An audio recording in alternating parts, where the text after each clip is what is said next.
Hello guys, welcome to अध्ययन अड्डा YouTube channel. Hindi grammar की क्लास में आपका स्वागत है। आज हमारा अलंकार का दूसरा पार्ट करेंगे। हम अर्थालंकार का दूसरा पार्ट करेंगे जो लेक्चर 37 है। तो चलिए आज देख लेते हैं क्या क्या पढ़ने वाले हैं हम अर्थालंकार में। आज जो मैं आपको अर्थालंकार पढ़ाने जा रही हूँ वो आप कभी नहीं भूल पाएंगे, ठीक है। तो छोटी छोटी सी डेफिनेशंस हैं, छोटे छोटे से अलंकार हैं, बस हमें क्या करना है, हमें उन्हें रिवाइज करना है, ठीक है। चलिए देखिए, आज की टॉपिक का सबसे पहला पॉइंट है अतिशयोक्ति अलंकार। क्या है? अतिशयोक्ति अलंकार। अतिशयोक्ति का मतलब क्या होता है? अतिशयोक्ति का मतलब होता है जब हम किसी बात को बहुत बड़ा चढ़ाकर कहते हैं, है ना। जो नहीं होनी चाहिए वो भी हम कह लेते हैं, तो उसमें कौन सा अलंकार मिलता है? उसमें अलंकार मिलता है अतिशयोक्ति। या कुछ ऐसी बातें जो कभी मुमकिन हो ही नहीं सकती और हम उन्हें मुमकिन बना देते हैं। जैसे मैंने कल एक बस को उठा लिया, तो इसमें क्या है? क्या हम कभी किसी बस को उठा सकते हैं? नहीं उठा सकते ना। तो हमने बहुत बड़ा चढ़ाकर बात को बोल दिया, ठीक है। मैंने कल एक घूसे में एक दीवार तोड़ दी, तो ये क्या हो गया? ये बात को बहुत बड़ा चढ़ाकर बोलने वाली बात हो गई ना। तो जब बड़ा चढ़ाकर बात को बोला जाता है तो कौन सा अलंकार होता है? तो उसमें अतिशयोक्ति अलंकार होता है। अति का मतलब ही है बहुत, बहुत बड़ा चढ़ाकर, ठीक है। अब देखिए एग्जाम्पल में कैसे आएगा। यहाँ एक एग्जाम्पल दिया हुआ है, हनुमान की पूंछ में लगन न पाई आग, लंका सिगरी जल गई, गए निशाचर भाग। यानी इस लाइन से हमें क्या पता चल रहा है? इस लाइन से हमें ये पता चल रहा है कि हनुमान की पूंछ में आग पूरी भी नहीं लग पाई थी कि उससे पहले सारी लंका जल गई, है ना। ऐसा हो सकता है? नहीं हो सकता ना कि एक हनुमान अपनी पूंछ में आग लगाकर क्या इतनी बड़ी लंका को जला सकते हैं? नहीं जला सकते ना। और क्या सारे राक्षस भाग जाएंगे? भाई भागेंगे क्यों? वो पहले आग बुझाने का प्रयास करेंगे ना, आग को बुझाएंगे, अपनी लंका को बचाएंगे, वो भागेंगे क्यों? तो ये क्या हो गया? ये जो लाइन है ये अतिशयोक्ति होगी, यानी बहुत ज्यादा बड़ा चढ़ाकर हो गई ना। तो हम किस में रखेंगे इसको? किस अलंकार में रखेंगे इसको? अतिशयोक्ति अलंकार में रखेंगे, ठीक है। क्योंकि ऐसा तो संभव हो ही नहीं सकता, ठीक है। चलिए नेक्स्ट देखते हैं। एक और है एग्जाम्पल, आगे नदियां पड़ी अपार, घोड़ा कैसे उतरे पार। यहाँ पर राणा प्रताप के, महाराणा प्रताप के घोड़े की बात हो रही है। सबको पता है महाराणा प्रताप के घोड़े का नाम चेतक था, है ना। और कितनी तेज दौड़ता था? हवा से भी तेज दौड़ता था, है ना। तो आगे नदियां पड़ी अपार, घोड़ा कैसे उतरे पार, राणा ने सोचा इस पार, तब तक चेतक था उस पार। यानी आगे बहुत बड़ी नदी थी, राणा जी ये सोच रहे थे कि मेरा घोड़ा इतनी बड़ी नदी को कैसे पार करेगा, और जब तक वो सोच रहे थे इतनी देर में तो चेतक ने नदी पार कर दी। क्या ऐसा हो सकता है कि कोई घोड़ा एक छलांग में पूरी की पूरी नदी को पार कर जाए? नहीं हो सकता ना। तो यहाँ भी क्या हो रहा है? यहाँ भी बात को बड़ा चढ़ाकर बोला जा रहा है। राणा प्रताप के ऊपर छोटी क्लासेस में हम एक कविता भी पढ़ते थे, है ना। राणा की पुतली फिरी नहीं, तब तक चेतक मुड़ जाता था, है ना। महाराणा प्रताप का घोड़ा था कि जब तक राणा जी पीछे मुड़कर भी नहीं देख पाते थे तब तक वो पूरा घूम जाता था। तो ऐसे करके एक कविता है ना। तो वहां पर भी क्या है? अतिशयोक्ति अलंकार है उस कविता में भी। नेक्स्ट देखिए, धनुष उठाया ज्यों ही उसने, और चढ़ाया उस पर बाण, धरा सिंधु नभ कांपे सहसा, विफल हुए जीवों के प्राण।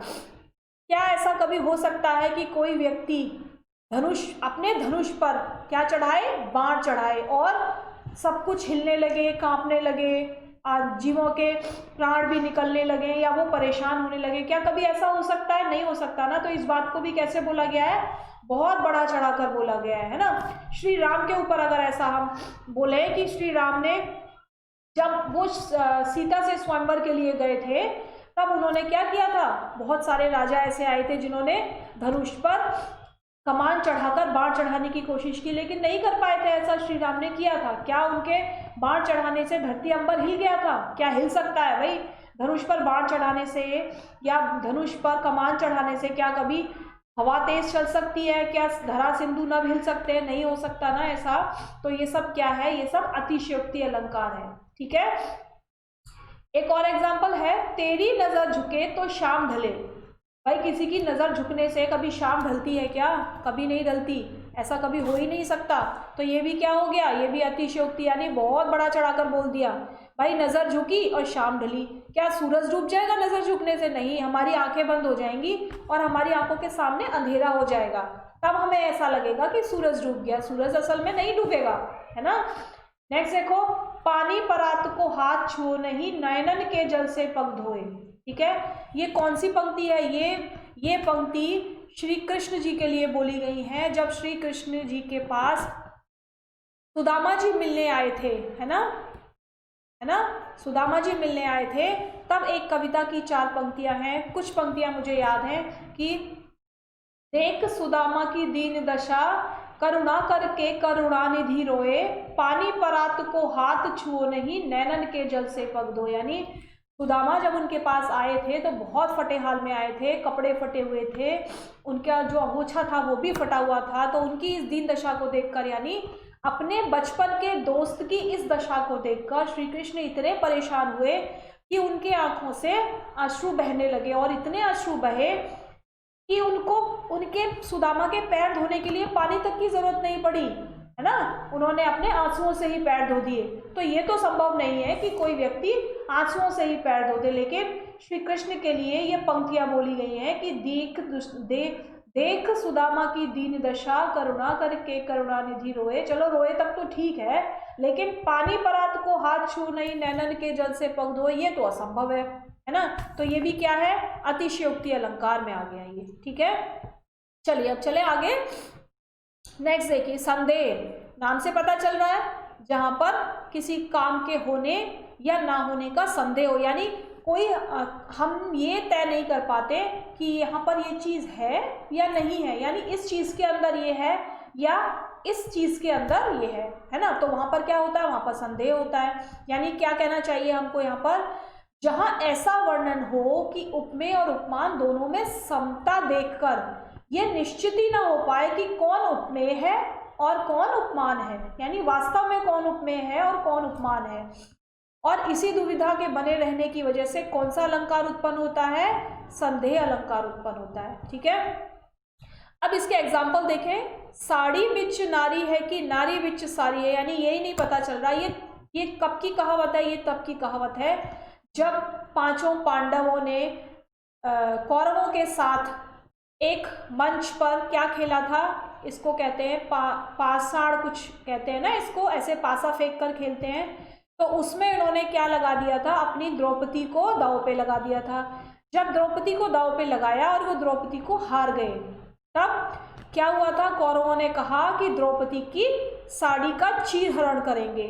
तो श्री कृष्ण वहां पर उत्पन्न हुए, वहां पर श्री कृष्ण प्रकट हुए और उन्होंने इतनी साड़ी द्रौपदी के ऊपर लपेट दी कि ये बता पाना मुश्किल था कि साड़ी बीच नारी है या नारी बीच साड़ी है, क्या साड़ी की ही नारी है या नारी की ही साड़ी है। तो संदेह उत्पन्न हो गया कि समझ में ही नहीं आ रहा था नारी से साड़ी बनी है या साड़ी से नारी बनी है, या फिर नारी के अंदर साड़ी है या साड़ी के अंदर नारी है। तो ये क्या हो गया? संदेह ही तो हो गया, जिसको हम पता ही नहीं कर पा रहे हैं, हम कंफ्यूज हो रहे हैं ना। संदेह में क्या होता है? कंफ्यूज हो जाते हैं कि ऐसा काम हो रहा है या नहीं हो रहा है। नेक्स्ट देखिए, मद भरे ये नलिन नयन मलिन है, अल्प जल में या विफल लघु मीन है।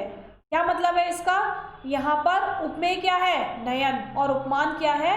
मीन। लेकिन ये निश्चित नहीं हो पा रहा है कि नयन क्या है और मीन क्या है, यानी यहाँ पर ये नहीं हम पता कर पा रहे हैं कि पानी में नयन है या पानी में मीन है। ठीक है, तो वहाँ पर कौन सा अलंकार होगा? संदेह अलंकार होगा। अब आप लोगों को क्लियर हो गया अतिशयोक्ति अलंकार और संदेह अलंकार। ठीक है, अब हम चलेंगे अगले अलंकार की तरफ। यहाँ पर क्या है? मानवीकरण। मानवीकरण, मानवी मतलब मानव, यानी कोई भी ऐसी वस्तु के बारे में बात की जाए जो निर्जीव है, लेकिन उसमें जान डालकर उसके बारे में बोला जाए, यानी ऐसे बोला जाए जैसे उसमें जान है या उसका मानवीकरण कर दिया गया हो। जैसे कैसे बोल सकते हैं हम? जैसे फूल हंसे कलियां मुस्काई। क्या फूल कभी हंसते हैं? नहीं ना, मनुष्य हंसते हैं। क्या कलियां कभी मुस्काती हैं? नहीं मुस्काती ना। तो फिर मनुष्य ही मुस्काता है और मनुष्य ही हंसता भी है। तो फूलों का और कलियों का क्या कर दिया गया? मानवीकरण कर दिया गया, है ना। उनमें जान डाल दी गई, उन्हें ऐसा प्रतीत किया जैसे वो मानव हैं। तो ये क्या हो गया, मानवीकरण अलंकार। और एग्जाम्पल देखिए, मेघ आए बंठन के संवर के। भाई बादल, बादल आ रहे हैं, चलो ये तो बात ठीक है कि बादल आ रहे हैं, लेकिन बंठन के या संवर के, बादल कभी बंठन के या संवर के आते हैं? बंठन के कौन आते हैं?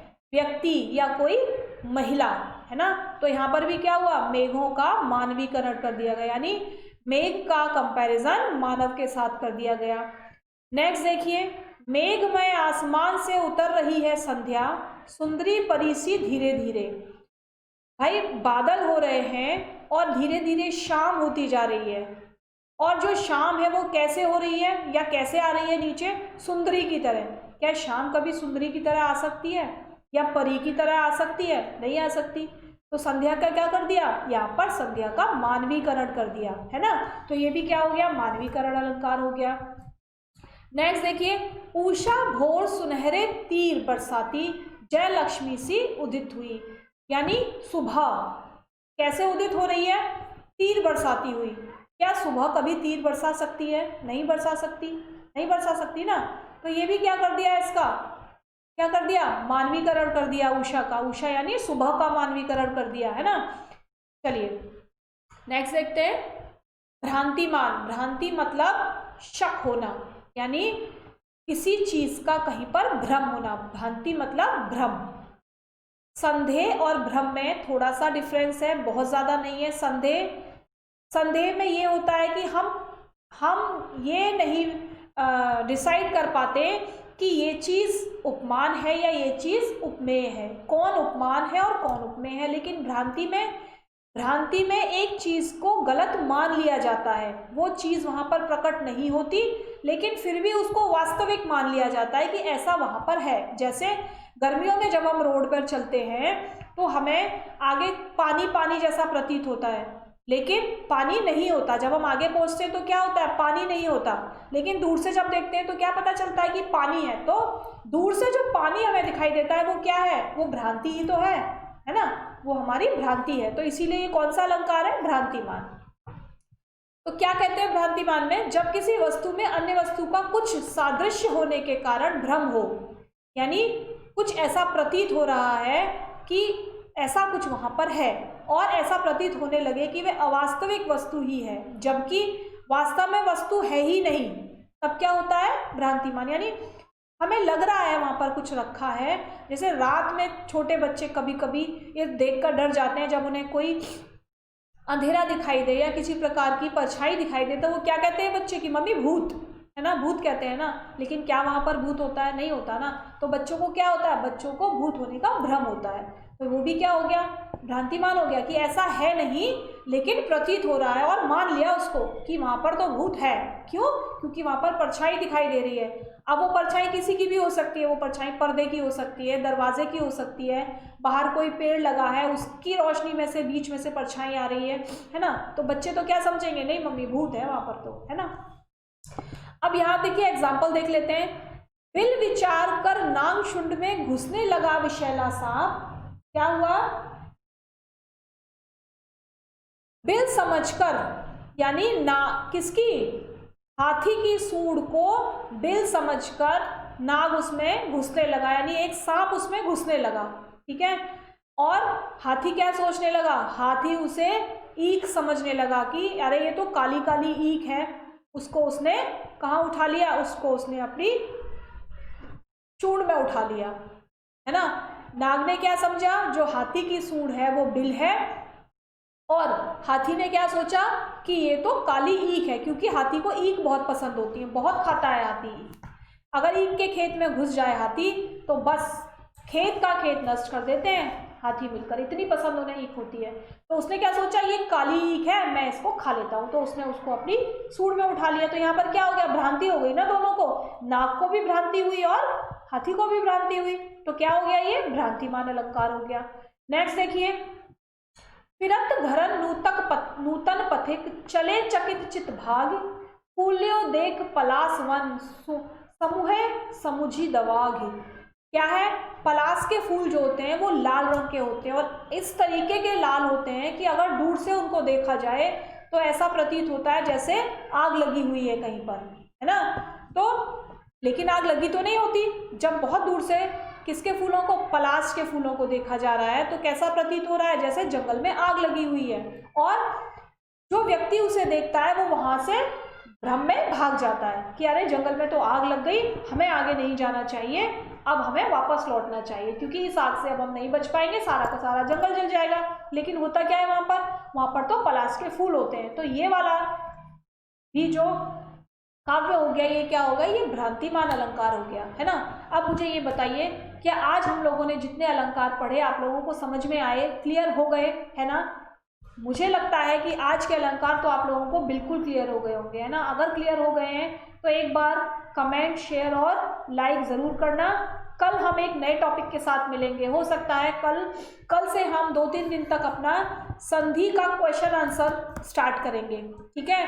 तो आप लोग बने रहिएगा मेरे साथ, क्योंकि जिन लोगों ने संधि के टॉपिक नहीं पढ़े हैं वो क्वेश्चन आंसर से पूरी की पूरी संधि आप लोगों की कवर होने वाली है, ठीक है। तो कल फिर मिलेंगे, तब तक के लिए धन्यवाद।